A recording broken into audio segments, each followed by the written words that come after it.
climbing the mountain. Alright. What's up, everybody? We're back again. Mike and Big E, Wrestling Ramble, episode 70-something. 70-something, yeah. Who knows? It's a lot of them by now. We're deep. We're in there deep. Just like WWE is in there deep. Real deep. But Brock Lesnar, nowhere to be found. No. Absolutely not. He's got his toe in the water. Just chilling. And that water's going to heat up because the next time confirmed that we're going to be seeing Brock Lesnar in a WWE ring is at Great Balls of Fire this July, where he's going to be putting the Universal title on the line. So he's going to get at least waist deep? He has to. The water's rising and heating up. Mm-hmm. And but it's kind of sad though that they outright were said like, well, I mean, Dean was like, well, Intercontinental title is the new title, then go for it. So, I mean, I guess it's good in the sense that it sort of elevates the Intercontinental title. It does. But the Universal title, rest in peace. For now, yeah. We saw Seth Rollins, The Miz, and the newly returned Finn Balor have a really good triple threat match on Raw this past week to determine the number one contender for that the Intercontinental title. Mm-hmm. These are guys who, as you saw from the little Freudian slip, they should be competing for the top prize. But Big Papa Brock's got it back home in Canada with him. He's sewing. And I don't mean making clothes, I mean he's spreading seeds. Oh. It's that time of the year. Oh, well. Do you think he has the title over his shoulder while he does it? Well, it's in the tractor, I would think. Yeah. Along with his plethora of firearms. Yeah. Makes sense. Brock Lesnar has a 50 cal in the cab. That's not I haven't seen this 50 cal, but I just imagine that's where he keeps it. I know he has it. Legend of the 50 cal. Well, you saw the YouTube video, right, with Brock and the 50 cal? No. You haven't? I haven't. Okay, well, I'll put it right here. There's Brock shooting his 50 cal. Alright, well, I hope you enjoyed Brock shooting his 50 cal. Also on the program this past week on Raw, we saw the Hardy Boys get into it with the newly heel Cesaro and Sheamus. That they are the bar? I don't know how I feel about that. I mean, I like that they're heel, but... Well, if they're the bar, I'll have, a whiskey sour? What are you going to have? Just a beer. A Guinness? Yeah. Whiskey, what? Beer, what? Vodka. Come on, vodka. Vodka, what? But, yeah, I don't know if I'm digging the catchphrase. The bar? Come on.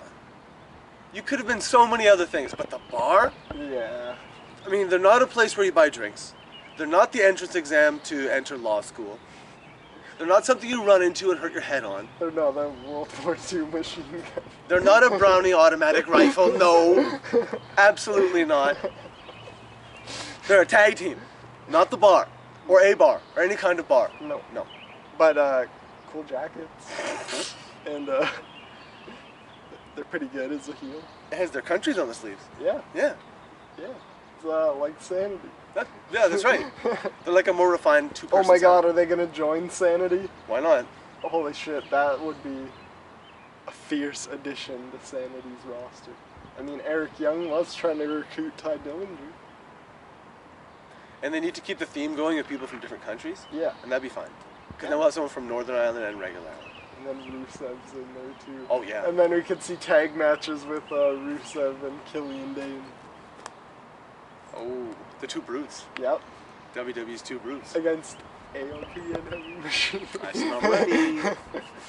But on that subject, AOP and Heavy Machinery, we did see Otis and Ducky in the ring this past week on NXT. Boom shaka doo. They were squashing jobbers. With the longest and most elaborate finishing move I've ever seen. But squashing them with that almost 700 pounds. They're huge! Even maybe bigger than AOP. Unconfirmed. AOP not answering the call yet, though. They were probably already at the buffet. Yeah, maybe. That maybe next week on NXT, they'll do something. Maybe. Maybe this past week they were attending one of Kevin Dunn's lectures at Full Sail. Yeah, you're right. His, one of those lectures? Yeah. Well, you know, Kevin Dunn being the director at WWE, he's been the one who's kind of determined the visual look and feel of the program for years now. Mhm. He's even, to an extent, kind of defined the look and feel of this show. Even though we don't have any divas, I mean female superstars on this show. No. Not yet. Not yet. In fact, maybe we should get a little bit more Kevin Dunn presence on this week's episode. And go to commercial. Attention. If you or a loved one was diagnosed with mesothelioma, you may be entitled to financial... So how about Asuka coming in and just spoiling the main event on NXT this past week? She's a heel, I guess. Firmly established. It's as simple as that. Yep. And but I'm really hyped for this matchup. I mean, you got Nikki Cross, Ruby Riott. Who's the third? Ember Moon. Oh yeah, right. And yeah, that just makes for a hype matchup, right? Absolutely. The four of those women who are going to be competing for the NXT Gold next week, honestly, I feel the feeling it's going to be the same as last time when we had this multi-person match for the NXT Gold. There's going to be some shenanigans, and Asuka's going to walk away with the title. Yeah, once again. probably. But they're gonna keep teasing it though. They are. Maybe. They are. Maybe she's gonna drop it. She might. But you talk about climbing the mountain. No one has gotten She conquered the Goldberg streak. She's at the absolute pinnacle. Yeah. She's the standard for sports entertainment.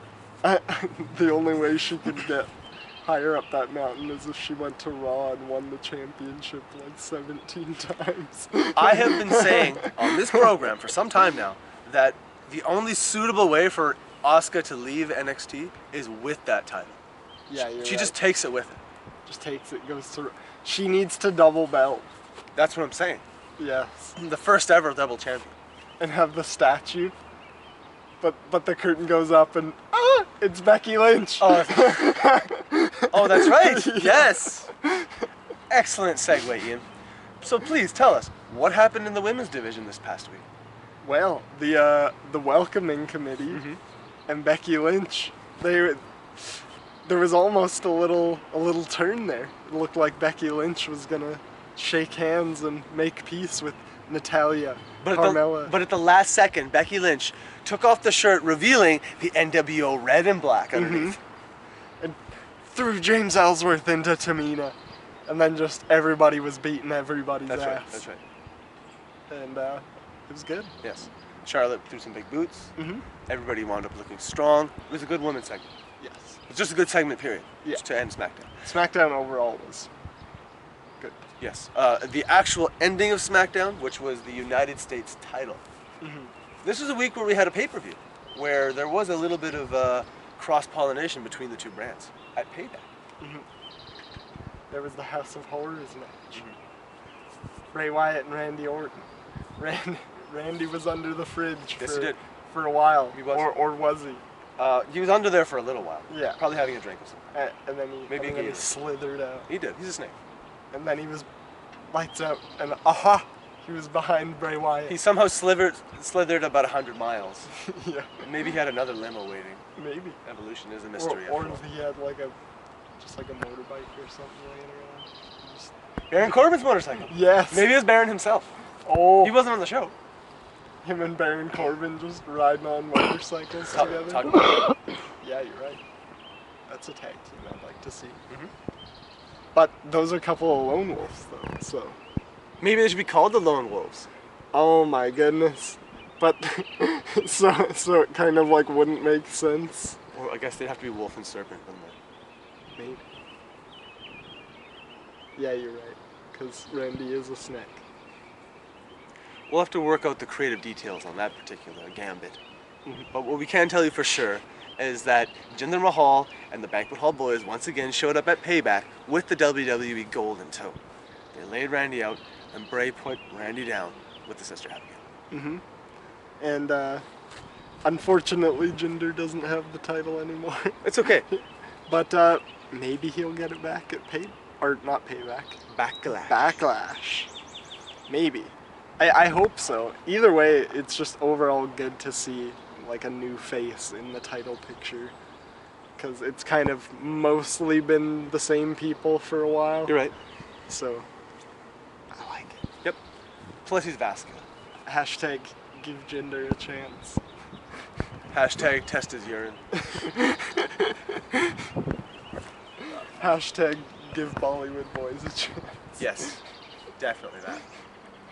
Also at Except now they're the nasty Singh brothers. yes, because they're heels. They're nasty heels now. Yeah. Yeah, they just can't wait to get back on the dance floor and drink rye. Beat people up. Get rowdy.